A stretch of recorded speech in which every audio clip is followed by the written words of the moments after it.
could say, but I was told by several people when I walked in that I need to be brief. And one of those people I had an opportunity to play against in basketball when I was in high school. I also coached against him when I became a basketball coach, as the head basketball coach. And then I worked with him as an athletic director.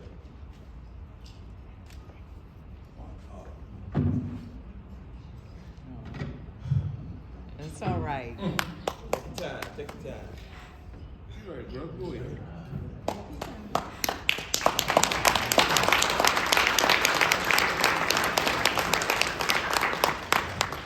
First, I'd like to thank the group of people that's sitting on this side of this room here. I got a table with my family, my brothers, their wives, my nephews and nieces. And then I have another table there with some of the coaches, some of the kids that I coach. They're here, and one always speaking out for me. That's Sylvester Freedom. I'm always his coach. And then the table in the back, a group of guys that I work with, coach with, and there's a group of us in here who started at the middle school, and we were the middle school crew. That's Steve West, Coach Queen, Jay Scott. We were all at the middle school for many years. So I've been around for quite a while. There are a lot of things, a lot of people like to say thank you. Whew, this is tougher than I thought. But I'm going to be brief, I'm going to stop.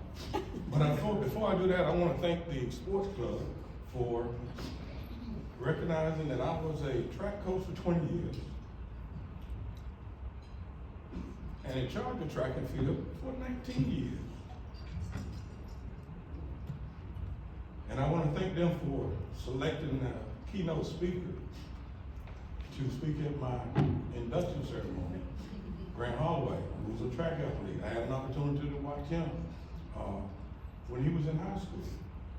And I would like to thank you, Grant, for giving the induction ceremony at my That's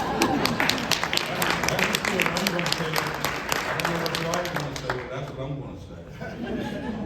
And Grant, I need to get a picture with you because I am a school security at Indian River.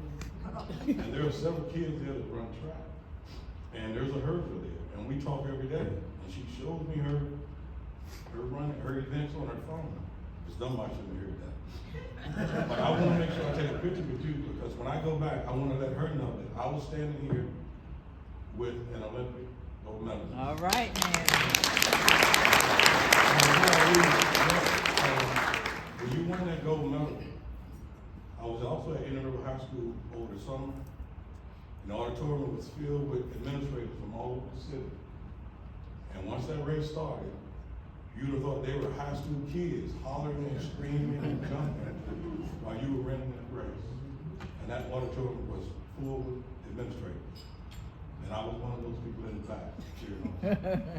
And again, thank you for giving this induction. Higher and stronger denotes the, how would I say, the pursuit of human excellence in sports. And it highlights Grant Holloway's remarkable talent, dedication, and hard work. The first time the Chesapeake Sports Club recognized Grant was in 2013. In 2015-16, Grant was our male athlete of the year.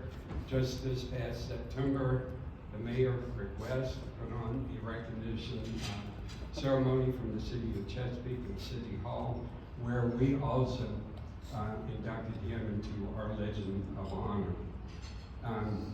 We hope that that Legend of Honor plaque is right between your silver Olympic medal and your gold. Okay, because it's important.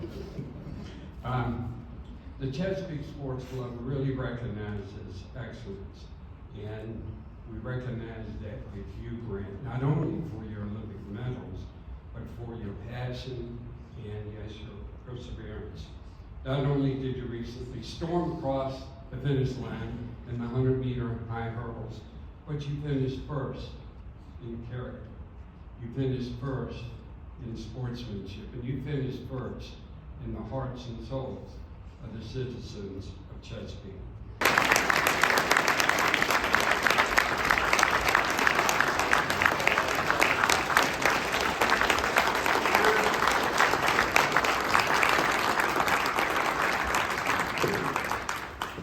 All right, so I set a timer.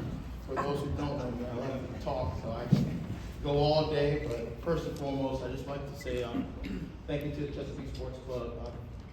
Over the years, can't believe 2013 was my first time walking these halls. So I just want to say thank you for the tremendous support.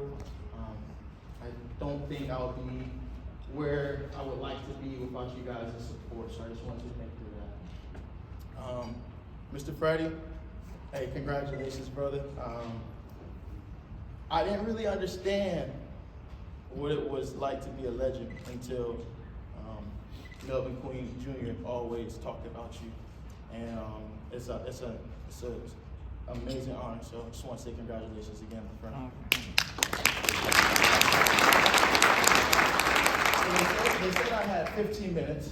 I'm gonna try to condense it down to 10 because I know everybody wants to try to do something with this beautiful money that we all have. So I was stuck with a task of either telling a story or just kind of just saying, you know, I went to the Olympics, I worked hard, like basically what I usually do in the media. But I think I was gonna tell the story of a young boy named Grant Holloway and how he kind of propelled his way into the history books. So Grant Holloway was a student.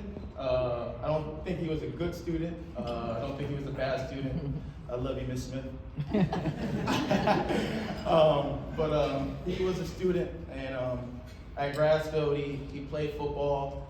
Never really won any state titles. Thank you, Coach Scott. You know, always kicking our butts. It always means a pleasure. But he played football, all state, wide receiver, defensive back. But I don't think he was the most selfless player out there on the field. I remember we had just beat either Deep Creek or Murray, and he had 2 catches for maybe like 10 yards, but the team had won maybe by 21 or 28, something like that, and I was upset. I got home that night, I was just upset. On that team, we had some other athletes, seniors. We got Vince Lowe here. I think he was holding up most of the ball, maybe 1,000 yards for that game or something around those lines. He was just killing it. But I wanted to be there. And I think that's where that quote comes from that he always says, you know, you got to wait a moment for your moment. So he gets to his senior year. He's proved to the coaches that he's trustworthy, he's determined, he's going to do what it takes to win. And becomes all-state for a wide receiver. Has a chance to go to the University of Florida, either on a football or track scholarship, or he can do both. You know, so I think that was kind of like the defining moment of, you know, trying to figure out what he wanted to do and how he wanted to accomplish that goal. And then he was always very, very close to his parents. You know, he's always asked questions that needed